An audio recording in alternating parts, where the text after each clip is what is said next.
barang badang dalam sausenya niabatan hari tadi kegantian batali sangi batali anak karena satu une jadina jamu modakar risalimu ikut jamu modakar salim wa nun naon tawinun iwadun ikut tadi gantian tani saking tani lebih simu broding lagi simu brod nahu la yafalan walan tafalan walan jam wala yafala nahu la yafala nahu la yafala walan tafala walan yafalu walan tafalu walan tafala ya ko mana lan tafali eta panghir tafali nahu la yafala ya ko paman la yafala orang lapisan-pisan nanyo wong lanang loro digawe la yafala lapisan-pisan megawe wong lanang loro walan tafalan ana pisan-pisan megawe wong wadon loro walan yafalon ana pisan-pisan.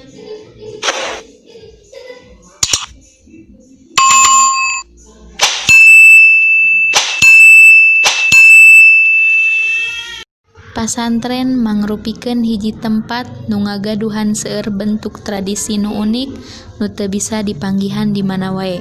Salah sahiji tradisina nyaeta ngalogat. Santri pondok pasantren di Indonesia umumna pasti apal kana istilah ngalogat. Khususna pasantren salaf di Tatar Sunda. Ngalogat teh nyaeta salah sahiji cara keur ngagabungkeun makna mufradati jeung qawaidi. Leuwih jentrena, ngalogat teh ngartikeun teks basa Arab kana basa sejen keur mika nyaho maksud atawa maknana. Lamun ngalogatna tina basa Arab kana basa Sunda disebutna ngalogat Sunda. Ieu karya ditaratas ku Sunan Ampel anu tuluy dipagehan deui ku Sunan Giri kalayan ngagunakeun kitab koneng. Ieu kitab dipake sabab baheula mah nu nyaangan lamun peuting teh obor atawa cempor. Jadi lamun warnana bodas kurang katangen. Sanggeus ditaratas ku dua sunan tadi, ngalogat diteruskeun ku ulama kawentar nyaeta Kiai Kholil ti daerah Bangkalan. Tapi anu nyumebarkeun ka pasantren-pasantren mah ku Kiai Haji Hasyim Asy'ari, santrina Kiai Kholil kalawan ngadegkeun Nadatul Ulama. Ngalogat teh mangrupa wujud ngamalkeun ilmu barokah ti santri ka guruna. Ieu amalan teh patali jeung takdim santri ka ajenganana nu nyangkaruk dina kitab Ta'lim Muta'alim. Teu mungkin santri ngalaksanakeun nu teu diajarkeun ku guruna. Nu ngajarkeun ngalogat di Sunda teh tangtu geus diajarkeun heula di pasantren Jawa atawa meunang ijtihad dirina. Pamuka ajaran ngalogat di Tatar Sunda mah nyaeta ajengan Ahmad Dimyati jeung ajengan Ruhiyat. Matak sumbangan anjeunna kacida gedena dina paelmuan ngalogat Sunda nu masih keneh mekar di pasantren Salafi nepi ka kiwari.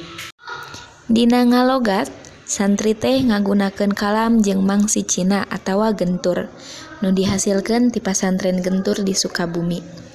Kalam nu seukeut digunakeun teh sangkan tulisan Arabna alus ipis kandel kalawan jarak nulisna ukur sak spasi. Mangsi Cina digunakeun sangkan tulisanana awet tina waktu nu lila. Ari wadah mangsina mah wanguna jiga piala leutik nu didasaran ku kapas atawa serat bagedor cau. Lamun santri can maher ngagunakeun kalam, bisa oge ngagunakeun pulpen khusus nu bisa ngukir tulisan ipis kandel. Pulpen teh dianggap alat nu leuwih praktis tibatan kalam. Pikeun nerehkeun ngalogat, santri kedah nuturkeun cariosan ajenganana. Kusabab kitu, digunakeun sababaraha simbol nu aya patalina sareng posisi kecap atau i'rob numutkeun tata bahasa Arab. Cara ngalogatna sami sareng nyerat dina huruf Arab ti katuhu ka kenca. Salah sahiji fungsina nyaeta pikeun ngababarikeun santri ngartos kana teks Arabna. Sabab ngalogat teh lain ngan saukur nerjemahkeun basa Arab secara bebas, tapi ieu mah struktur jeung posisi kecap basa Arabna ge aya maknana.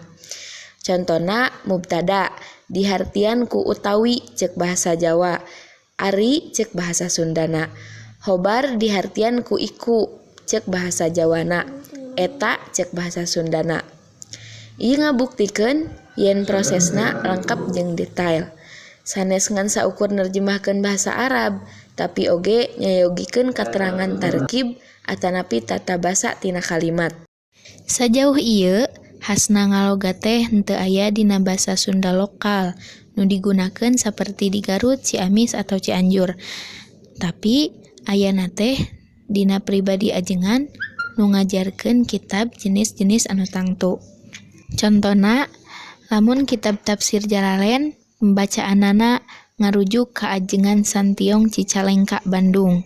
Pembacaan Alfiah Ibnu Malik ngarujuk ka ajengan Usman ti Pasantren Sadang Wanaraja Garut. Jeung pembacaan Johar Tauhid ngarujuk ka ajengan Hoer Apandi ti Pasantren Miftahul Huda Manonjaya. Hasil ngalogat ti ajengan eta teh anu tuluy sumebar ka sagala penjuru Sunda nurutkeun persebaran para santrina. Tina alur sapertos kitu, tradisi ngalogat teh parantos janten proses anu efisien sareng efektif sarta lestari pikeun ngawariskeun basa Sunda. Sareng ieu teh nunjukeun yen pasantren salaku lembaga pendidikan tradisional masih satia pikeun miara tradisi lokal kalawan hade. Mung sakitu nu kapihatur, hapunten bilih aya kalepatan. Wassalamualaikum warahmatullahi wabarakatuh.